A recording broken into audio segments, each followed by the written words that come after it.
In Southern California, we have a population of mountain lions that's increasingly imperiled. Year after year, mountain lions get killed across 8 to 10 lanes of freeway traffic. This wildlife bridge is all about connecting two large areas of habitat and improve the viability, the future for these mountain lions. This is a bridge of hope. It's a bridge of opportunity that provides safe passage for people as well as cougars. You're getting emotional? We used to put the collars on when I was a kid. I made some of the greatest memories of my life. We're at an active kill site.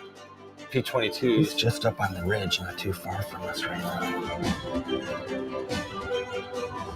This movement has lit the spark that people are reimagining landscapes in urban areas in a way that I don't think ever would have been possible before this wildlife crossing.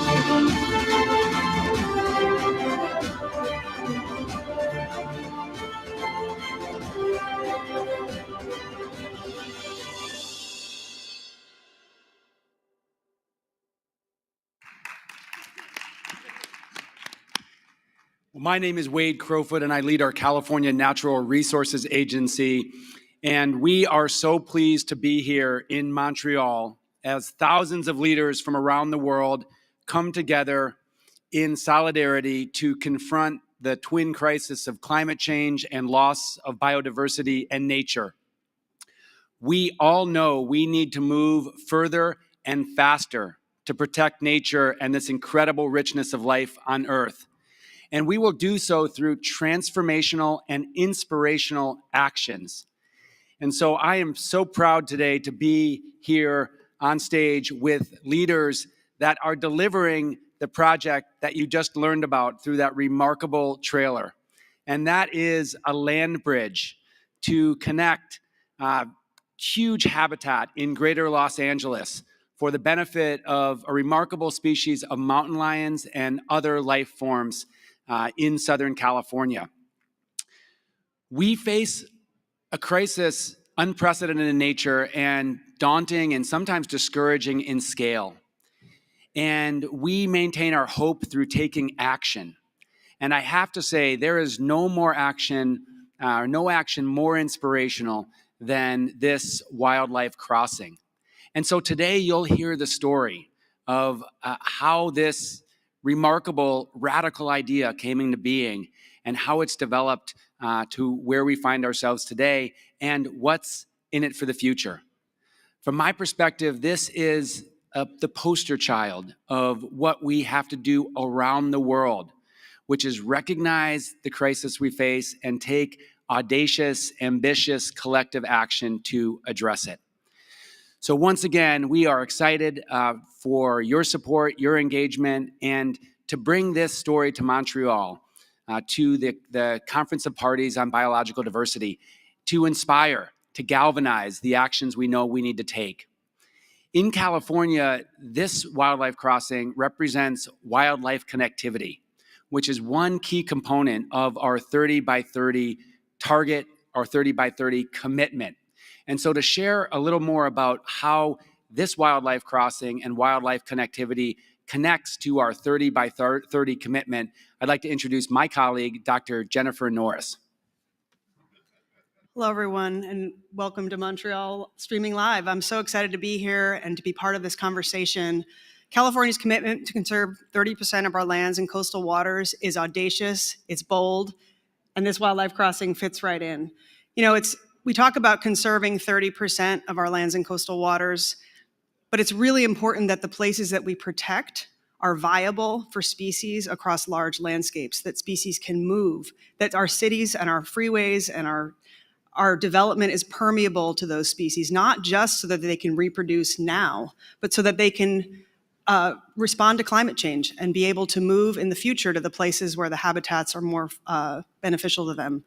So I'm so excited that wildlife crossings are part of our 30 by 30 initiative and that we launched our commitment to 30 by 30 through a day where this wildlife event, this crossing, was launched. So very psyched to be here.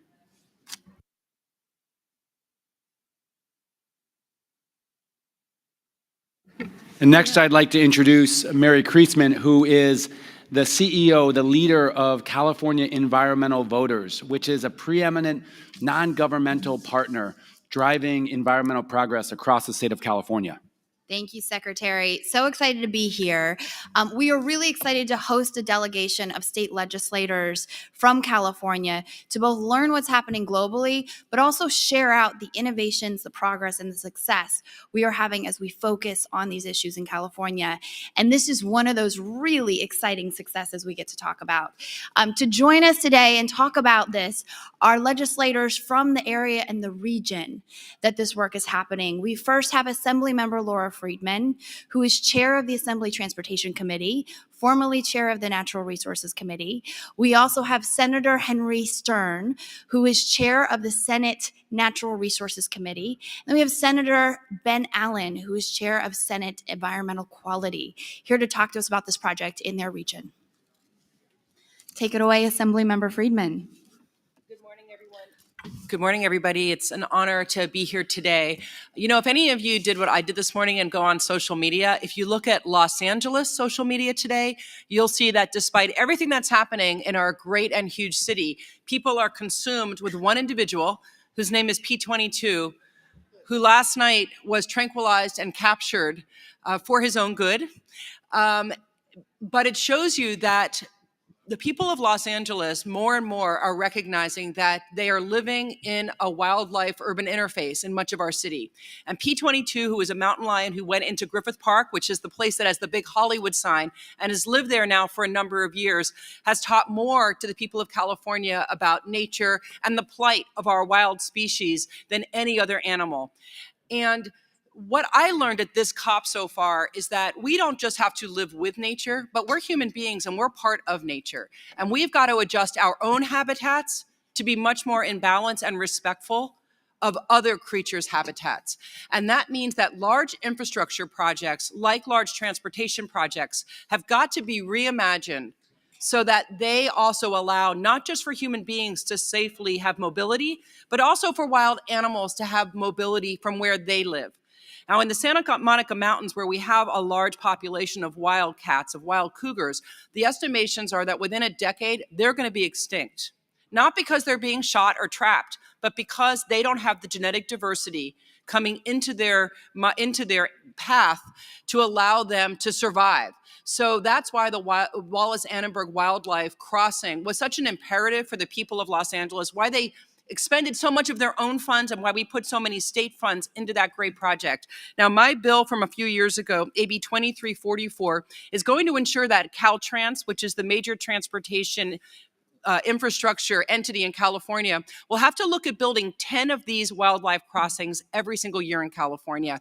And that in the future, all new large transportation projects will have to look to see whether they're in a migratory path of animals and whether they need to build those kinds of crossings and culverts and tunnels into the project, which is such a sensible way of doing it. And even if for some reason you don't care about these animals, there were over 45,000 wildlife collisions in California just over a couple of years, many of those that led to serious injuries and death. Last year in the California budget, we expended $65 million to these wildlife crossings, and I hope that we can see those numbers continue and increase over the years because we care about our biodiversity and our ecosystems in California. Those are our values. Thank you. Senator Stern. Thank you, Mary. My voice is gone, but my passion is still here. So I'll keep my remarks short. This is my community. I grew up in these mountains. We've worked on this project since I was 5 years old. And what it is to have wildness in your life as a person who lives on a phone and in a car, humming along at 65 miles an hour along the 101 freeway, lost in your own life and your own head. You lose what it is to be human sometimes. And somehow having wildness in our lives reminds us what it is to be human. Having creatures like P22 or P45 or P55, our beloved apex predators, or the songbirds that just try to make it over that freeway with whipping winds going across, or the flora that need to survive in this chaparral habitat. Los Angeles is the world's largest biodiversity hotspot on top of a major metropolis. So the people of Los Angeles, over 20 million if you really look at it, have a decision to make, whether we want to hardscape our future and say biodiversity is really an afterthought, or whether we want to build it in to how we build. And this corridor is really just the beginning. It's a $90 million or so project.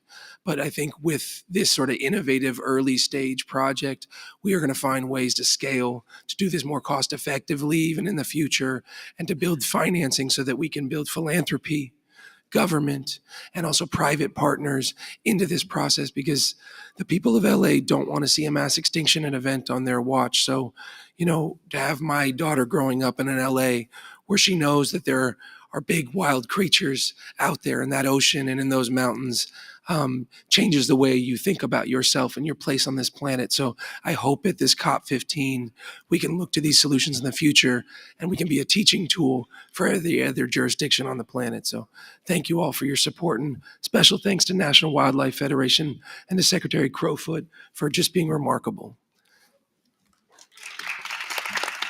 Senator Allen.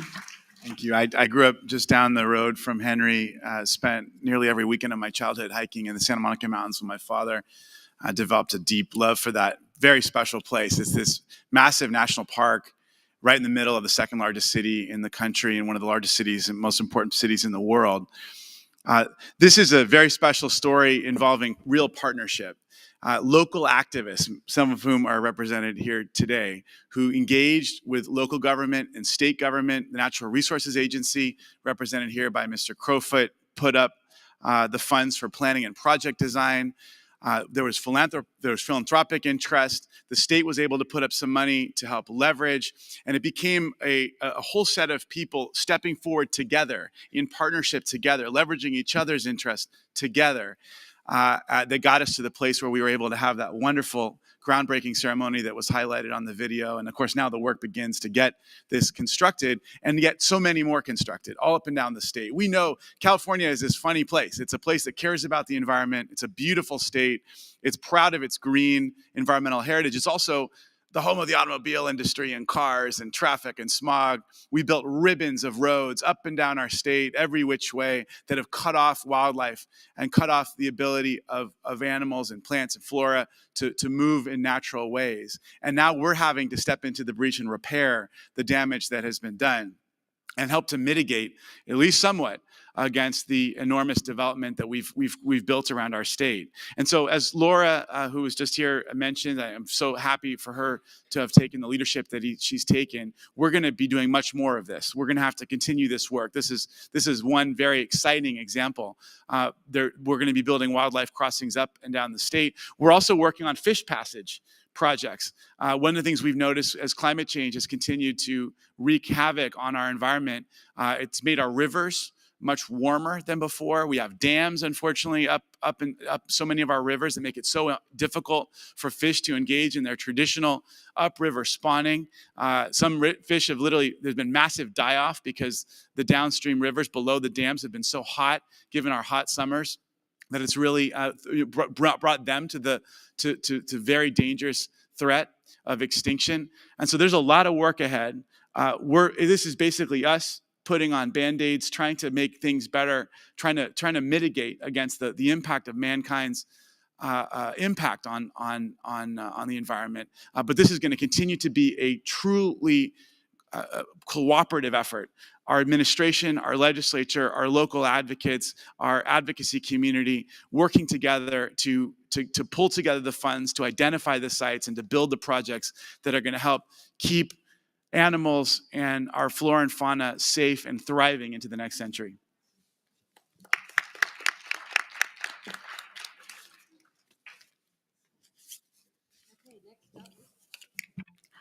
Next up, we're going to hear from Nina Marie Lister and Jeremy Guth from ARC Animal Road Crossings, who were instrumental in getting the Wallace-Annenberg Wildlife Crossing built, to talk about how this is globally significant and scale up. Thanks, Beth. We are all here at COP15 to negotiate for life itself. We're facing down the twin challenges of the extinction abyss and climate crisis.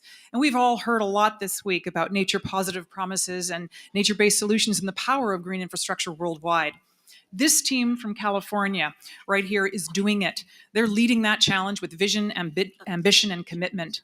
As the director of the Ecological Design Lab at Toronto Metropolitan University and a proud partner of the Animal Road Crossing Project, we work collaboratively to connect green infrastructure globally and to ensure that protected landscapes are connected landscapes.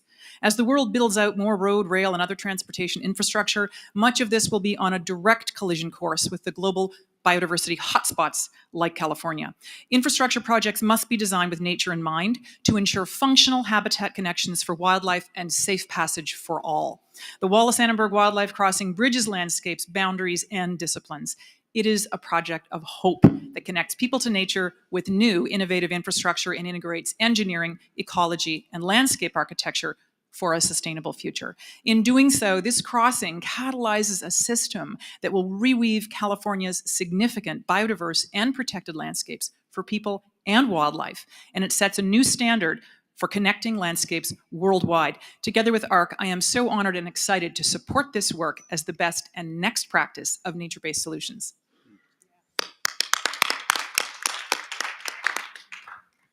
I'm Jeremy Guth, as one of the Hello, does that work?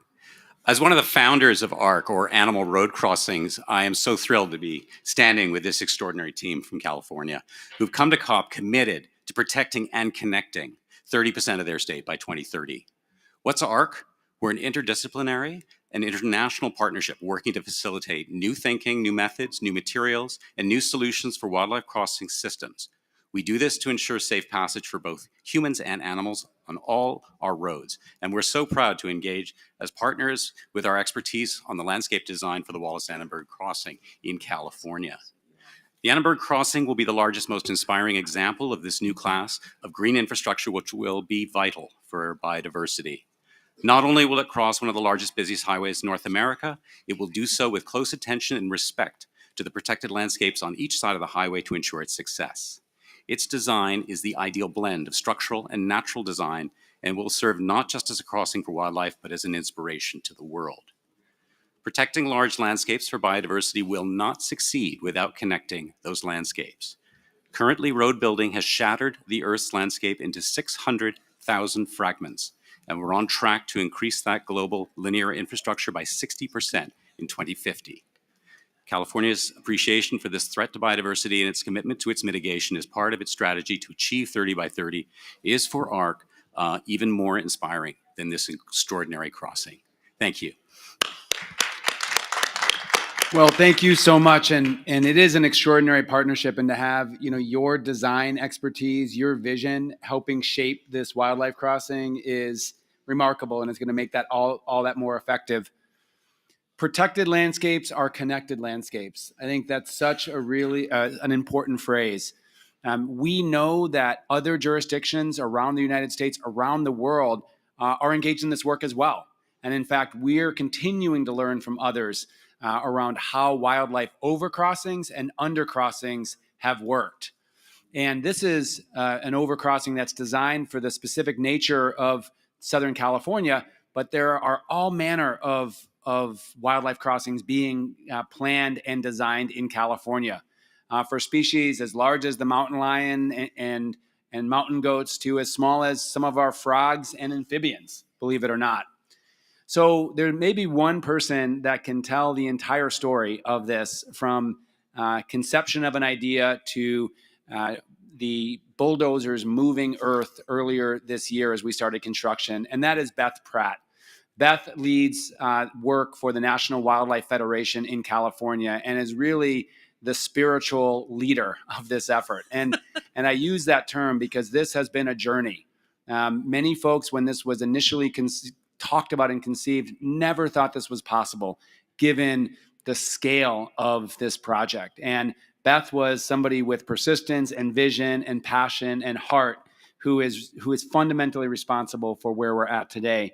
So I'd like to introduce Beth and ask you to help build our understanding of just how special this Wallace-Annenberg Wildlife Crossing is, and again, how we got here. Thank you so much, Wade. It really does take a village, but it does take persistence too. And I think that's what California's here for, to show that you can dream big, and we need to dream big to solve this biodiversity crisis. So don't let people tell you you can't build the world's largest wildlife crossing in one of the most populated areas in the country. Don't let people tell you you can't raise $100 million to save wildlife. Don't let people tell you you can't have mountain lions, running around LA. You can. And by the way, P22 is okay.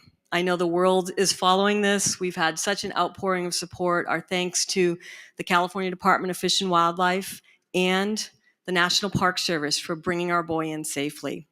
P22 is a victim of this lack of connectivity. He was a victim when he arrived in Griffith Park 10 years ago, and now as an aged mountain lion out of options, he's a victim again. But we don't want another P22. And what I love about the folks represented up here and some who aren't is being bold with this Wallace-Annenberg Wildlife Crossing took an unprecedented public-private partnership from Secretary Crowfoot, your team with, again, Governor Gavin Newsom, who supported this from the start, partnering with private philanthropy to make this happen. We cannot thank Wallace-Annenberg and the Annenberg Foundation enough for being a true partner in bringing this landmark crossing to construction so that we don't have any more P22s and so that mountain lions don't go extinct from the Los Angeles area in the future, but also that we reconnect an ecosystem that was fragmented for all wildlife, not just our beloved cats. And Secretary Crowfoot, I think you and I, what we're gonna kind of tease up is we're not stopping, right? We will be announcing in a couple months, so stay tuned, a very new, bold partnership where we will be bringing the vast resources of private philanthropy to accelerate these projects. This is exciting. It's never been done before to this scale for wildlife crossings, but we have some partners that are going to come together so that we don't have to wait to build these. That's what Wallace-Annenberg did for this project, took the state money that was budgeted and allocated and accelerated so we could get this done because we are out of time. So stay tuned. Correct, Secretary Crowfoot? Yeah, it's remarkable. This is a wildlife crossing that we speak of today that spans 10 lanes of traffic. So we do highways big in California, and this is spanning over 10 lanes of traffic and a frontage road. And to me, the word that comes to mind is galvanizing. By galvanizing or catalyzing this wildlife crossing and the success of actually raising enough money and currently being under construction has sparked imagination of our philanthropic leaders, of our governmental leaders around what else we can do. In California and across governments around the world, we are using science to make decisions and to protect biodiversity. And that science tells us, as Senator Allen said, that we have highways across the state, ribbons of highways that are bisecting, disconnecting habitat. And as temperatures change and as the climate changes, we know that animals and plants need opportunities to migrate. We need to continue to strengthen refuges or climate refugia. And in order for that to happen, we need many more wildlife crossings. So I am so glad to be working with Beth and the National Wildlife Federation and the Annenberg Foundation to bring more partners together, to create more success stories like that. Once again, we understand this is happening in other parts of the world. We want to play our part, stepping up to preserve this rich biodiversity we have in California, and where we can to be a model to others and to expand this movement across the world. For us, success looks like driving urgently towards that goal of protecting 30% of our lands and waters by 2030 and ensuring all of that conserved land is connected for animals to not only prevent extinction, but enable recovery and to allow for healthy ecosystems. So very excited today to be here today. Beth, thank you for bringing your show on the road. You've been an inspirational and fun presence here at the Biodiversity COP. I know a lot of folks from around the world have actually had a chance to learn about the project, and we look forward to actually coming back together in just in several months, even a couple years, when this wildlife crossing is complete, to share more about our progress. And in the meantime, in the next few months, we look forward to coming back together to announce what will be an unprecedented public-private partnership to expand this movement. Yep. Okay, I think we have some time for questions. Thank you so much, Secretary Crowfoot. You and Gavin Newsom have just been an incredible partner in this, again, along with everybody at this table and Wallace Annenberg. I just want to say, if LA can do this, and thank you to LA for living with P22, second largest city in the nation, what excuse do you have anywhere else? We do have some time for questions, I think. Nope, we don't have. So we're going to wrap it up, but please reach out to us. Thank you for being here. Oh, after. Okay, take care. Guys, good job.